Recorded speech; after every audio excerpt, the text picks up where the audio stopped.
Brought to you by NBC bearing, भारताची पहिली bearing उत्पादक. काल कार्यक्रमाला पण जे येणार होते त्या सगळ्यांचंच केलं पाहिजे. शासन म्हणून मी उत्तर दिलेलं आहे. पण विधानसभेमध्ये किंवा विधान परिषदेमध्ये मंत्री ज्यावेळी उत्तर देत असतो तेव्हा शासनाच्या प्रती देत असतो. एकट्याच्या पालकमंत्री म्हणून ज्यांनी थोडा अभ्यास करणं गरजेचं आहे. पालकमंत्री म्हणून कोणीही सभागृहामध्ये उत्तर देत नाही. तो संबंधित खात्याचा मंत्री किंवा प्रभारी मंत्री म्हणून उत्तर देतो आणि ते शासनाचं उत्तर असतं. म्हणून शासनावर हक्कभंग येऊ शकतो. आणि म्हणून मी त्यांना सांगितलं की बाबा जर काही शंका होती तर पुरातत्व विभागानं मला ब्रीफ केलं, पुरातत्व विभागावर मोर्चा काढा. नगरपालिकेनं ब्रीफ केलं, नगरपालिकेच्या विरोधात मोर्चा काढा. पण ते माझ्यावरच काढायचं आहे ना. त्याच्यामुळे मी पण आता ठरवलेलं आहे. मी आता भगव्या शाली मागवल्या आहेत. मी देखील उद्यापासून असं टाकून फिरण्याचा प्रयत्न करतो. म्हणजे मी काही लोकांनी फॅशन.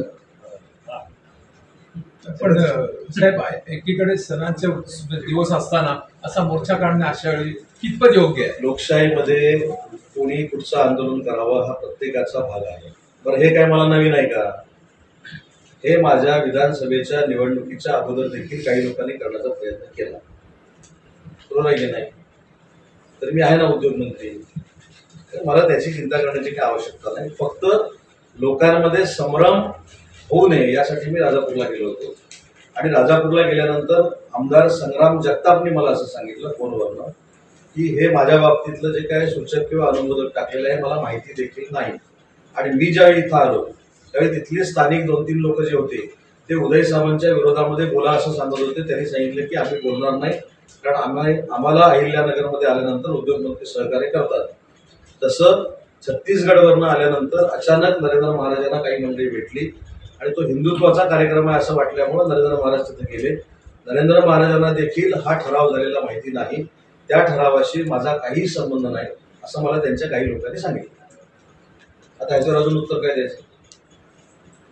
ठीक आहे. सिंधूर अहिल्यानगरवरनं आमदार आली. मी त्यांना सांगितलं ना, मी पण 8 दिवसात तिकडे येतो. मी पण महाराष्ट्राचा मंत्री आहे. मी देखील आमदार आहे. मी देखील 5-5 वेळा विधानसभेत राहिलो. मला पण संग्राम जगतापांचा मतदारसंघ माहिती आहे. मी पण तिथे जाऊन भाषण करू शकतो. पण त्यांनी जे काय मला सांगितलंय ती प्रचिती 2 दिवसात येईल ना तुम्हाला. आपण वेगाने काम करताय, तुम्हाला रोखण्याचा हा प्रकार नाही सुरू झालेला कुठे? तुम्ही नाही ना रोखत. संपला. तुम्हाला असं वाटतं उदय सामंतला पण नाही? आज तरी पण जोरात परकीय ते आपलेच घ्यायचं, पाठीमागेच आहे. आपलेच सगळे आहेत ना. स्वकीय असू देत किंवा परकीय असू देत, काळ हे त्याला उत्तर आहे. तिथं अजिबात करण्याचं काही कारण नाही. आणि काळावर आणि नियतीवर माझा प्रचंड विश्वास आहे.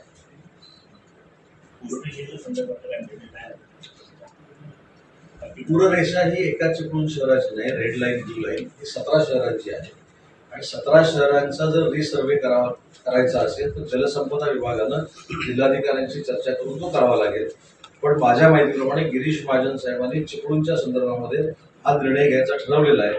पावसानंतर त्याची अंमलबजावणी होईल अशी शक्यता आहे. आपण आढावा भेटेल. आम्ही पाहिजे आपल्या साहेबांनी दिली. पावसामुळे काय नुकसान, त्या काय मृत्यू, त्याचा वित्तहानी वगैरे काय प्रकार? सर, एक महत्वाचा जिल्ह्यातला मुद्दा म्हणजे काल शासकीय रुग्णालय आहे. मी काय सांगितलं, त्यांनी मागणी केलेली जर खरी असेल तर तिथे सूर्य मंदिर होतं आणि हे जर पुरातत्व विभागानं साबित केलं तर ते सूर्य मंदिर म्हणायला कुठं काय कमी म्हणा.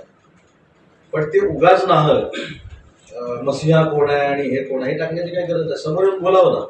त्या पत्रकामध्ये काय म्हटलं की आमच्याशी चर्चा केल्याशिवाय विधानसभेमध्ये पण उत्तर मांडतात. अरे हा काय प्रकार आहे?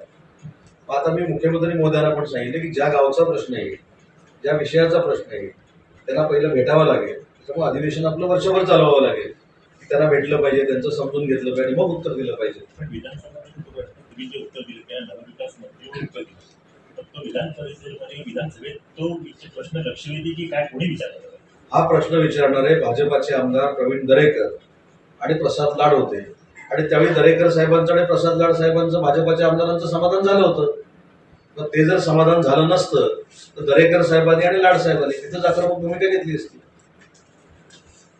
त्या 2 आमदारांनी नंतरच्या अधिवेशनात काही युपीवरती अन्याय होतो असं पण विधानसभेत तोच प्रश्न असं ते कुठेही त्याच्यामध्ये नाही की हिंदूंवर हल्ला होतो ते चुकीचा रेकॉर्ड येऊ दे नको. कुठेही हिंदूंवर हल्ला होतो त्याच्यात नव्हतं. कुठेही नव्हतं, एक वाक्य पण नव्हतं. त्याच्यामध्ये रत्नागिरीतल्या एका जागेचा उल्लेख होता, खेडच्या एका जागेचा उल्लेख होता आणि राजापूरच्या एका जागेचा उल्लेख होता, रत्नागिरीमध्ये भाटकरवाड्याचा उल्लेख होता. त्याच्यावर मी स्पष्ट उत्तर दिलं की ती जर जी काही बांधकामं घरं असतील ती डीपी रोडमध्ये येतील, डीपी केल्यानंतर त्याच्यावर कारवाई करायला नगरपालिका. त्याच्यामध्ये कुठे काय आपण टाकतो. तिथलं आधीचं बांधकाम काढलं की नाही असं काही. माझं म्हणणं असं आहे की मला पत्रकारांना देखील एक विनंती करायची, विधानसभेवरती चर्चा आधी बाहेर होणं देखील योग्य नाही. तरी देखील मी सांगतो की ते प्रश्न जे उत्तर विचारलेले होते त्याला मी व्यवस्थित उत्तर दिली होती आणि ते भाजपाच्या आमदारांना मान्य होतं. ते त्यांना विचार, मी कसं जातीय तेढ निर्माण केला जाते मला माहित नाही. गणेश उत्सवाच्या पार्श्वभूमीवर हा विषय सध्या थांबेल काय काय 8 दिवस? ते थांबलाच पाहिजे. राज्यामध्ये काय गणेशोत्सव आणि याचा काय विषय नाही. आता जर समिती स्थापन केली प्रशासनाची आणि त्याच्यावर तज्ज्ञांनी आता अभ्यास करावा आणि त्याच्यामध्ये दोन्हीकडचे सभासद घेऊन त्याच्यावर दोघांमध्ये चर्चा करावी, त्याच्यामध्ये आणि काय ट्रान्सपरन्सी असू शकते. बरोबर का नाही? सर, रत्नागिरी जिल्हा हा शांत जिल्हा आहे आणि दुसऱ्या जिल्ह्यातून येऊन जर असं सगळे आमचे वरिष्ठ अधिकारी या बैठकीला उपस्थित होते. गणेशोत्सवाच्या निमित्तानं येणाऱ्या गणेश भक्तांना कुठलाही त्रास होऊ नये यासाठी प्रशासन देखील सज्ज आहे, पोलीस यंत्रणा देखील सज्ज आहे. आमचं RTO ऑफिस असेल, आमचं आरोग्य यंत्रणा असेल, ही सगळी अतिशय चांगल्या पद्धतीनं प्रशासनानं सक्रिय केलेली आहे. आपलं देखील सहकार्य सकारात्मक असावं अशी माझी आपल्याला विनंती आहे. सकारात्मक म्हणजे राजा कळलं असेल, सकारात्मक म्हणजे आपला हा गणेशोत्सव सगळ्यांचाच आहे. तो जिल्हाधिकाऱ्यांचा आहे, पालकमंत्र्यांचा आहे किंवा SP चा आहे अशातला नाही, आपला सगळ्यांचाच गणेशोत्सव आहे आणि तो आनंदाच्या भरामध्ये सगळ्यांनी साजरा करावा यासाठीच आज आम्ही बैठकीचं आयोजन केलं होतं. दुसरा महत्त्वाचा विषय जो होता तो मी दुपारी राजापूरच्या दौऱ्यावर देखील होतो. राजापूरमध्ये काल जो काही एक मोर्चा झाला, हिंदू सकल संस्थेनं मोर्चा केलेला होता. विधानसभेमध्ये जे काही मी भाषण केलं त्याच्यावर देखील फार मोठी चर्चा झाली आणि त्याच्यानंतर त्या पार्श्वभूमीवर आज मी राजापूरमध्ये देखील गेलो. तर मला जे काय ब्रिफिंग केलेलं होतं आणि जे काय त्याच्यामध्ये बोललेलो आहे त्याच्यावर आजही मी ठाम आहे आणि पुरातत्व विभागानं, केंद्रीय पुरातत्व विभाग आणि राज्य पुरातत्व विभाग यांनी जे मला ब्रिफिंग केलेलं होतं त्याच पद्धतीनं मी तिथं बोललेलो होतो. त्यामुळे काही लोकांना कदाचित माझी ॲलर्जी असावी म्हणून अशा पद्धतीचं हे काही वातावरण तयार झालं होतं आणि त्याच्यानंतर मी ठराव देखील एक बघितला की सद्गुरू नरेंद्र महाराजांनी माझ्या विरोधामध्ये पालकमंत्री म्हणून ठराव घातला असं एक पत्रक आहे आणि आमदार संग्राम जगतापांनी अनुमोदन दिलं अशा पद्धतीचं देखील एक पत्रक आहे. मी सन्माननीय दोन्ही व्यक्तींशी बोलल्यानंतर माझ्या असं लक्षात आलं की त्यांना याच्यातली काहीच माहिती नाही. मग ठीक आहे, ज्यांनी कोणी ठराव घातला असेल त्याला तो लक्षला होऊ दे. परंतु या सगळ्या पार्श्वभूमीवर आज मी जिल्ह्याचा पालकमंत्री म्हणून एक निर्णय घेतला. एक कमिटी आम्ही गठीत केलेली आहे प्रांताधिकाऱ्यांच्या अध्यक्षतेखाली. त्याच्यामध्ये सहाय्यक पुरातत्व विभागाचे अधिकारी असतील, पुरातत्व विभागाचे तंत्रज्ञ त्याच्यामध्ये असतील, पुरातत्व विभागाला हिस्टॉरिकल ब्रीफिंग करणारी एक यंत्रणा आहे त्याचे प्रतिनिधी असतील, आमचे DYSP पोलीसचे त्याच्यामध्ये असतील, त्याच्यानंतर तहसीलदार असतील आणि मुख्याधिकारी असतील. हे प्रशासनाचे अधिकारी म्हणून काम करतील आणि त्याच्यामध्ये सकल हिंदू संस्था जी आहे त्याचे देखील प्रतिनिधी असतील आणि तिथं वक्फ बोर्डाची काही जागा आहे असं मला तिथे कळलं. त्याच्यामुळे त्या धर्मातले देखील लोक असतील. सगळ्यात महत्त्वाची गोष्ट आहे की तिथं अजून कुणीच व्हिजिट केलेली नाही. व्हिजिट केल्यानंतर तिथं नक्की काय होतं हे आपल्याला कळणार आहे.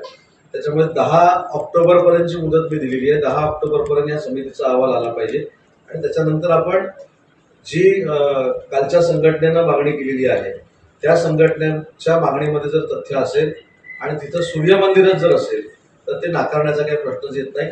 परंतु ज्या गोष्टी काही घडल्याच नाहीत माझ्याकडनं ते दाखवण्याचा प्रयोग देखील काही मंडळी जे करतायत ते फार चुकीचं आहे आणि म्हणून पत्रकार परिषदेमध्ये मला नाईलाजानं सांगावं लागलं की माझे आईवडील देखील हिंदू आहेत. मी देखील छत्रपती शिवाजी महाराजांची शिवसृष्टी महाराष्ट्रातली पहिली ही अरबी समुद्राच्या बाजूला उभी केलेली आहे. औरंगजेबानं छत्रपती संभाजी महाराजांना त्रास दिला अशा हिंदू धर्माच्या राजाचं पहिलं स्मारक महाराष्ट्रातलं हे माझ्या मतदारसंघात मी उभारलेलं आहे.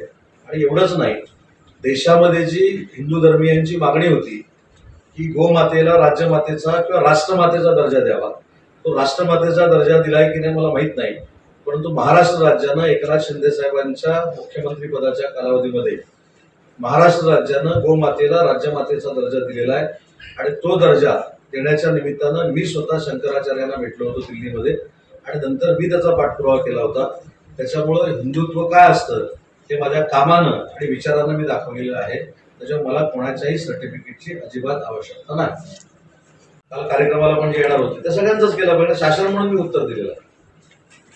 पण विधानसभेमध्ये किंवा विधान परिषदेमध्ये मंत्री ज्यावेळी उत्तर देत असतो तेव्हा शासनाच्या प्रती देत असतो. एकट्याच्या पालकमंत्री म्हणून ज्यांनी थोडा अभ्यास करणं गरजेचं आहे.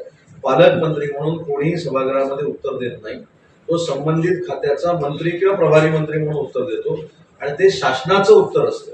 म्हणून शासनावर हक्कभंग येऊ शकतो. आणि म्हणून मी त्यांना सांगितलं की बाबा जर काही शंका होती तर पुरातत्व विभागानं मला ब्रीफ केलं, पुरातत्व विभागावर मोर्चा काढा. नगरपालिकेनं ब्रीफ केलं, नगरपालिकेच्या विरोधात मोर्चा काढा. पण ते माझ्यावरच काढायचं आहे ना.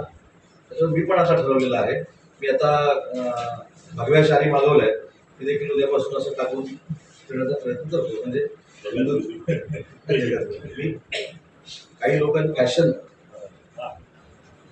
पण साहेब, एकीकडे सणांचे दिवस असताना असा मोर्चा काढणं अशा वेळी कितपत योग्य आहे? लोकशाहीमध्ये कोणी कुठचं आंदोलन करावं हा प्रत्येकाचा भाग आहे.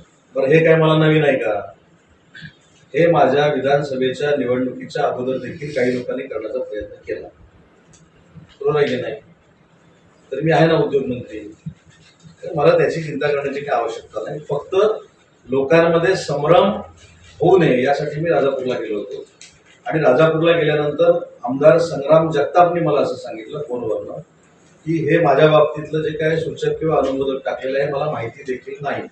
आणि मी ज्यावेळी इथं आलो त्यावेळी तिथले स्थानिक 2-3 लोक जे होते ते उदय सामंतच्या विरोधामध्ये बोला असं सांगत होते. त्यांनी सांगितलं की आम्ही बोलणार नाही कारण आम्हाला अहिल्यानगरमध्ये आल्यानंतर उद्योगमंत्री सहकार्य करतात. तसं छत्तीसगडवरनं आल्यानंतर अचानक नरेंद्र महाराजांना काही मंडळी भेटली आणि तो हिंदुत्वाचा कार्यक्रम आहे असं वाटल्यामुळे नरेंद्र महाराज तिथे गेले. नरेंद्र महाराजांना देखील हा ठराव झालेला माहिती नाही. त्या ठरावाशी माझा काही संबंध नाही असं मला त्यांच्या काही लोकांनी सांगितलं. आता याच्यावर अजून उत्तर काय द्यायचं? ठीक आहे. Brought to you by NBC bearing, भारताची पहिली बेअरिंग उत्पादक.